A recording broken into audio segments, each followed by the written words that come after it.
கர்த்தருடைய பரிசுத்த நாமத்துக்கு மகிமை உண்டாதாக. परमेश्वर के पवित्र नाम की महिमा हो। உங்களை மீண்டும் சந்திப்பதில் மிக்க மகிழ்ச்சி.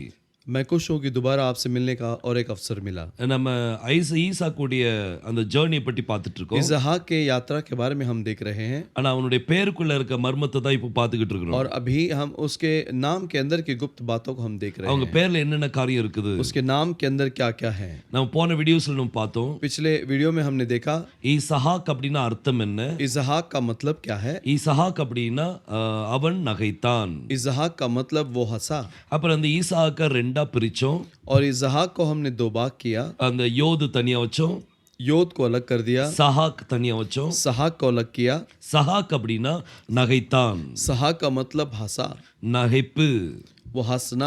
இப்போ இந்த சஹாக்குங்கிற வார்த்தைக்குள்ள अब ये सहाक इस शब्द के अंदर ஈசாக்கு எத்தனை பிள்ளைகள் பிறப்பாங்கங்கிறது பார்க்கலாம். इसहाक कितना बच्चों को जन्म देता है करके हम देख सकते हैं। அதுல என்ன ரகசியம் இருக்குன்னு சொல்லி பார்க்க போறோம். उसमें क्या गुप्त बात है करके हम देख सकते हैं। இந்த சஹாக்குங்கிற வார்த்தையை ये सहाक ये शब्द जो है மூணு எழுத்தி நான் செப்பரேட் பண்ணி வைக்கிறேன். तीनों अक्षरों को मैं अलग अलग करके रखता हूँ। இதுல நடுவுல உள்ள எழுத்து என்ன, इसमें बीच में जो अक्षर है वो क्या है, அது ஹெத்.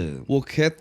ஹெத்னா அதுக்கு அர்த்தம் என்ன, खेत का मतलब क्या है, அதுக்கு அர்த்தம் செப்பரேஷன். उसका मतलब अलग करना। அப்ப ஏதோ செப்பரேஷன் நடக்குது. तो वहाँ कुछ तो अलग हो रहा है। இந்த ஈசாக்குனுடைய பிள்ளைகள்ல इसहाक के बच्चों में ஏதோ செப்பரேஷன் நடக்குது. कुछ तो अलग हो रहा है। பாருங்க, ஒரு வசனத்தை வாசிக்கலாம். एक वचन को हम पढ़ेंगे, ஆதியாகமம் 25ஆம் அதிகாரம் उत्पत्ति के 25वें अध्याय அதுல 23ஆம் वचनத்துல வாசிக்கலாம். 23वें वचन को हम पढ़ेंगे।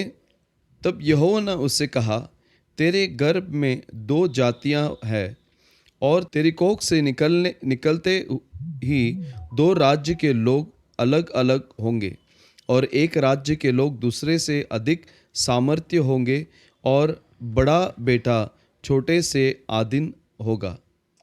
பாருங்க, பைபிள் சொல்லுது, कलाम कहती है, இங்க ரெபேக்கா தன்னுடைய வயிற்றுல வளர்ற குழந்தையை பற்றி கர்த்தர்ட்ட விசாரிக்கிறார். और रिबेका जो है अपने कोख में पलने वाले बच्चे के बारे में परमेश्वर से पूछती है। அவ கர்ப்பத்துல उसके कोख के अंदर பிள்ளைகள் ஒன்னோடு ஒன்னு மோதி கொண்டு இருக்காங்க. और बच्चे एक दूसरे से टकरा रहे थे। அப்ப இது எப்படி இருக்குமோ, तो ये कैसा होगा। அவ கர்த்தரிடத்தில் விசாரிக்க போனா, वो परमेश्वर के पास पूछने के लिए गई, அவ கர்த்தர்ட்ட விசாரிக்கும் போது और परमेश्वर से पूछते समय கர்த்தர் அவளோடு பேசுறார். परमेश्वर से बोलता है, இரண்டு ஜாதிகள் உன் கர்ப்பத்திலிருந்து பிறக்கும் உண்டாயிருக்கும். तेरे गर्भ में से दो जातियां होगी।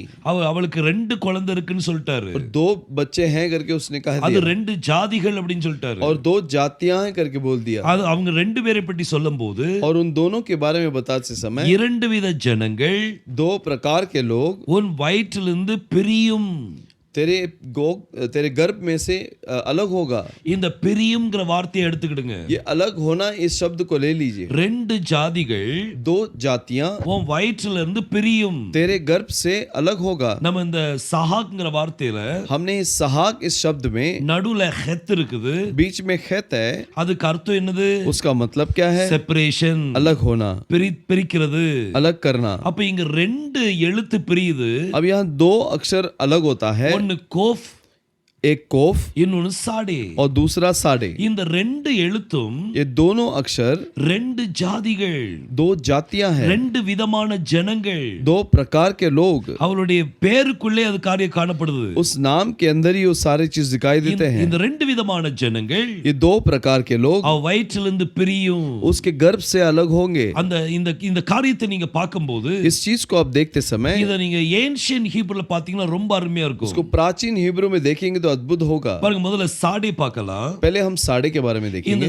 சாடையை நீங்க ஏன்ஷியன் ஹீப்ரூல எழுதுனீங்கன்னா साडे को प्राचीन हिब्रू में अगर लिखते हैं, ஒரு குனிந்த மனிதன் போல இருப்பாங்க. एक झुका हुआ मनुष्य के मानित होगा। இது ஒரு விதமான ஜனங்கள். और ये कुछ इस प्रकार के लोग हैं। அடுத்தது நீங்க கோஃப் பாத்தீங்கன்னா, और अगला आप कोफ देखेंगे तो அது ஏன்ஷியன் ஹீப்ரூல எழுதும்போது प्राचीन हिब्रू में जब लिखते हैं, ஒரு சூரியனை போல இருக்கும். एक सूरज के मानित होगा। அது உதிக்கும் எல்லையில் உள்ள ஒரு சூரியன். और उगता हुआ उगने के किनारे पे होने वाला उगता हुआ सूरज है। சோ ரெண்டு விதமான ஜனங்கள். दो प्रकार के लोग, ஒன்னு அந்த குனிந்த மனிதன், एक झुका हुआ मनुष्य, இன்னொன்னு சூரியன். और दूसरा सूरज। சோ இது ரெண்டு ஜாதி, ये दो जातियां हैं, ரெண்டு விதமான ஜனங்கள் दो प्रकार के लोग हैं, ரெபேக்காவுடைய வயிற்றிலிருந்து பிரிக்கப்படுறாங்க. रेबेका के गर्भ से अलग किया जाते हैं। ஈசாக்குங்கிற பேருக்குள்ளே इसहाक इस नाम के अंदर அவனுக்கு பிறக்க போற குழந்தை பற்றி ரகசியம் இருக்குது. उसको जन्म होने वाले बच्चों के बारे में गुप्त बात है। எவ்வளவு அருமையா கருத்தை வச்சிருக்கிறாரு. देखिए परमेश्वर ने कितना अद्भुत रीति से रखा है। பாருங்க, இப்போ நம்ம ஒண்ணொண்ணா பார்க்கலாம். अब हम एक एक करके देखेंगे। ஈசாக்கு எத்தனை பிள்ளைகள்? इसहाक को कितने बच्चे थे? ரெண்டு பிள்ளைகள். दो बच्चे हैं, ஒருத்தன் பேர் யாக்கோபு, एक याकूब है இன்னொருத்தன் பேர் ஏசா. और दूसरा एसा। இப்போ இந்த ரெண்டு பேர்ல अब ये दोनों में இந்த சூரியன் யாரு, ये सूरज कौन है இந்த குனிந்த மனிதன் யார்? और झुका हुआ मनुष्य कौन है? இத பற்றி நம்ம பார்க்கணும்னா इसके बारे में यदि हम देखना நம்ம है, யோசேப்பினுடைய சொப்பனத்தை பார்க்கலாம். हम यूसुफ के स्वप्न के बारे में देखने हैं। ஆதியாகமம் 37 அதிகாரம் 9 வசனத்துல பார்க்கும்போது उत्पत्ति के 27वें अध्याय के 9 வசனம், 9वें वचन में देखते समय அங்க யோசேப் வந்து ஒரு சொப்பனம் பார்க்கறான். यूसुफ एक स्वप्न को देखता है। அந்த சொப்பனத்தை பார்த்து தன்னுடைய தகப்பன்ட்ட சொல்றான், उस स्वप्न को देखकर अपने पिता से कहता है, இந்த சூரியன் சந்திரன் इस सूरज और चांद அப்புறம் 11 நட்சத்திரங்களும் और 12 तारे என்னை வணங்குறத பார்த்தேன். मुझे दंडवत करते हैं, ऐसा मैंने देखा। இந்த சொப்பனத்தை இது பண்ண உடனே और इस स्वप्न को देखते ही இந்த சொப்பனத்தை யோசேப் சொல்றான். इस स्वप्न को यूसुफ बताता है। உடனே யாக்கோபுக்கு ஷாக் ஆகுது. तुरंत याकूब जो है ताजुब हो गया। அவன் பாருங்க 10 वचनத்துல என்ன சொல்றான் பாருங்க. 10वें वचन में वो क्या कहता है, यह स्वप्न उसने अपने पिता और भाइयों से वर्णन किया। तब उसके पिता ने उसको दपट के कहा, यह कैसा स्वप्न है जो तूने देखा है? क्या सचमुच मैं और तेरा माता और तेरे भाई सब जाकर तेरी आगे भूमि पर गिर के दंडवत करेंगे?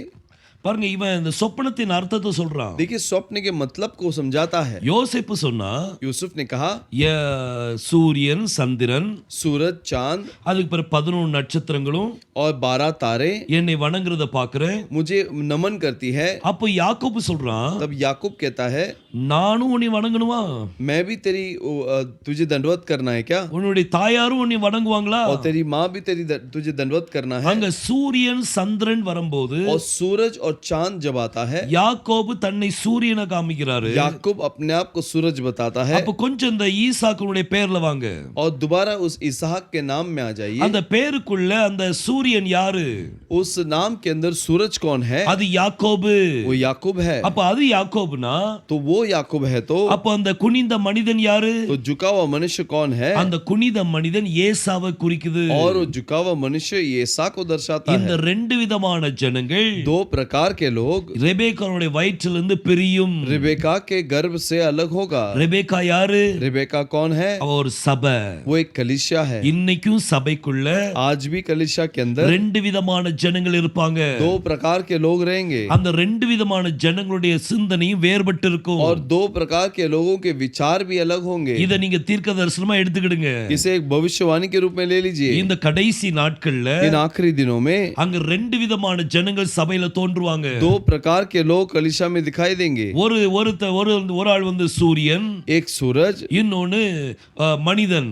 और दूसरा मनुष्य है। அதாவது ஒருத்தன் வந்து ஆவிக்குரியவன், और एक आत्मिक है இன்னொன்னு வந்து மாம்சத்துக்குரியவன். और दूसरा मांस का है। இந்த ரெண்டு விதமான ஜனங்கள் பிரிவாங்க. ये दो प्रकार के लोग अलग होंगे। இங்க ஈசாக்குனுடைய பேருக்குள்ள अब ईसाक के नाम के अंदर அவனுடைய பிள்ளைகளுக்குள்ள ரகசியம் வருது. उसके बच्चों के गुप्त बात आती है। பாருங்க, ஒரு பேருக்குள்ள देखिए इस नाम के अंदर எத்தனை ரகசியங்கள், कितने गुप्त बात है। நீங்க தோண்ட தோண்ட வந்துகிட்டே இருக்கும். आप जितना उसे खोदेंगे उतना आता ही ஆனா रहेगा। எல்லாத்துக்கும் लेकिन सभी के लिए அதை கன்ஃபார்ம் பண்றதுக்கு வசனம் வேணும். उसे कंफर्म करने के लिए वचन चाहिए। சோ இந்த ஈசாக்ங்கிற பேருக்குள்ள अब ये इसाक नाम के अंदर சூரியன் வந்து யாக்கோபு, सूरज याकूब है அந்த குனிந்த மனிதன் வந்து அது ஏசா. और झुका हुआ मनुष्य ऐसा है। இந்த ரெண்டு பேரையும் பிரிவாங்கன்னு சொல்லி ஹெத் நடுவுல வச்சிருக்காரு. और ये दोनों अलग होंगे करके खेत को बीच में रखा है। சோ இந்த ஹெத் என்ன செய்யுது? तो ये खेत क्या करता है? ஏசாவையும் யாக்கோபையும் பிரிக்குது. ऐसा और याकूब को अलग करता है। ஹல்லேலூயா. हालेलुया। ரெண்டு பேரையும் பிரிக்குது பாருங்க. दोनों को अलग करता है। இப்போ இந்த ரெண்டு பேரை பற்றி अब ये दोनों के बारे में அந்த ஆதியாகமம் 25 அதிகாரம் उत्पत्ति 25वां अध्याय நீங்க 23 வசனத்துல பார்க்கலாம். 23वें वचन में आप देख सकते அது हैं। ஒவ்வொரு ஸ்டேட்மெண்ட் பை ஸ்டேட்மெண்டா பார்க்கலாம். हर एक वाक्य को आप देख सकते हैं। வாசிக்கலாம். पढ़ेंगे। तब यहोवा ने उससे कहा, तेरे गर्भ में दो जातियां हैं, இரண்டு ஜாதிகள் உன் கர்ப்பத்தில் உண்டாயிருக்கிறது. तेरे गर्भ में दो जातियां हैं. இங்க ரெபேக்காட்ட சொல்றாரு, रिबेका के पास कहता है, வயிற்றுக்குள்ள வளருது ரெண்டு ஜாதிகள், और तेरे गर्भ में पलने वाले दो जातियां हैं, ரெண்டு விதமான ஜனங்கள். दो प्रकार के लोग. பாருங்க, அதுக்கு பிறகு அவர் சொல்றார், उसके बाद वो कहता है, இரண்டு விதமான ஜனங்கள் दो प्रकार के लोग உன் வயிற்றிலிருந்து பிரியும். तेरे गर्भ से अलग होगा. அந்த ரெண்டு விதமான ஜனங்கள் யாரு? ये दो प्रकार के लोग कौन है? இவங்க ரெண்டு பேரும் ரெண்டு பிள்ளைகள் மட்டும் இல்ல, ये दोनों दो बच्चे केवल नहीं, இவங்க ரெண்டு ஜாதிகள், ये दो जातियां हैं, ரெண்டு விதமான ஜனங்கள், दो प्रकार के दो प्रकार के लोग हैं. அப்புறம் கர்த்தர் சொல்றார், इसके बाद परमेश्वर कहता है, அவர்களில் ஒரு ஜனத்தார் वो उसमें से एक जाति மற்ற ஜனத்தாரை பார்க்கிலும் பலத்திருப்பார்கள். दूसरे जाति से सामर्थ्य होंगे. இந்த ரெண்டு பேர்ல சூரியனையும் இந்த மனிதனையும் எடுத்துக்கிடுங்க. ये सूरज और मनुष्य को ले लीजिए. இந்த ரெண்டு பேர்ல யார் பலத்தவர்கள்? कौन इन दोनों में कौन बलवान है? இந்த யாக்கோபு தான் பலத்து போயிருக்கிறான், याकूब ही बलवान है, அவன் தான் பலசாலி. वही बलवान है. இந்த ஏசா இவன் குனிந்த மனிதன். और येसा जो है झुका हुआ मनुष्य है. அவர்களில் ஒரு ஜனத்தார் उनमें एक जाति மற்ற ஜனத்தை பார்க்கிலும் பலத்திருப்பார்கள், दूसरे जातियों के सामने बलवान होंगे. அவன் இந்த யாக்கோபு வந்து பலத்திருந்தான், और याकूब बलवान था, அது யாக்கோபை குறிக்குது.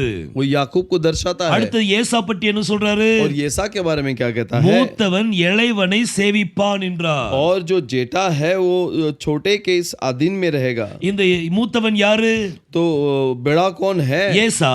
ऐसा है, அவன் இளையவனுக்கு சேவை செய்வானா, वो छोटे की आधीन में रहेगा. அதனாலதான் இந்த ஏசாவை நீங்க பாருங்க, इसलिए आप येसा को देखिए, ஒரு குனிந்த மனிதனை போல இருக்கிறான். एक झुका हुआ मनुष्य के माने அவன் மூத்த இளையவனுக்கு சேவை செய்கிறவன், वो छोटे का अधीन होता है. இந்த பேருக்குள்ளே इस नाम के अंदर அந்த ரகசியங்கள் எல்லாத்தையும் பார்க்கலாம். सारे गुप्त को आप देख सकते हैं. இந்த ஆதியாகமம் 25ஆம் அதிகாரம் उत्पत्ति के 25वें अध्याय 23ஆம் वचनத்துல और 23वें वचन में சொல்லப்பட்ட ஒவ்வொரு வார்த்தையும், जो बोला गया शब्द, அதை நீங்க அந்த பேருக்குள்ள பார்க்கலாம். उसे आप इस नाम के अंदर देख सकते हैं, அந்த பிள்ளைகளுடைய வாழ்க்கைக்குள்ள பார்க்கலாம். और बच्चों के जीवन के अंदर देख सकते हैं. சோ யாக்கோபு ஏசாவை பற்றி, और याकूब ऐसा के बारे में, ரெண்டு விதமான ஜனங்கள் பிரிவாங்க, वो दो प्रकार के लोग अलग होंगे. இது ஏற்கனவே தீர்க்க தரிசனமா கர்த்தர் ஈசாக்குங்கிற பேருக்குள்ள வச்சிருக்கிறார். ये पहले ही परमेश्वर ने एक भविष्यवाणी के रूप में इसहाक के नाम के अंदर रख दिया है. அவனுக்கு ரெண்டு பிள்ளைகள் பிறப்பாங்கங்கிறது அங்கே பேருக்குள்ள இருக்குது. और उसके लिए उसको दो बच्चे होंगे, उसके नाम के अंदर है. எவ்வளவு அருமையா தீர்க்க தரிசனத்தை வைத்திருக்கா உள்ள. कितने अद्भुत रीति से भविष्यवाणी को रखा है. கர்த்தர் மிஸ்ட்ரீஸ வச்சிருக்கிறாரு. परमेश्वर ने गुप्त बातों को रखा है. நிறைய ரகசியங்களை வச்சிருக்கிறார்.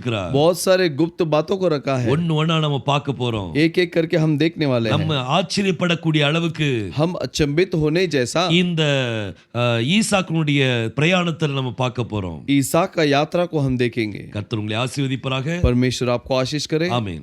आमीन.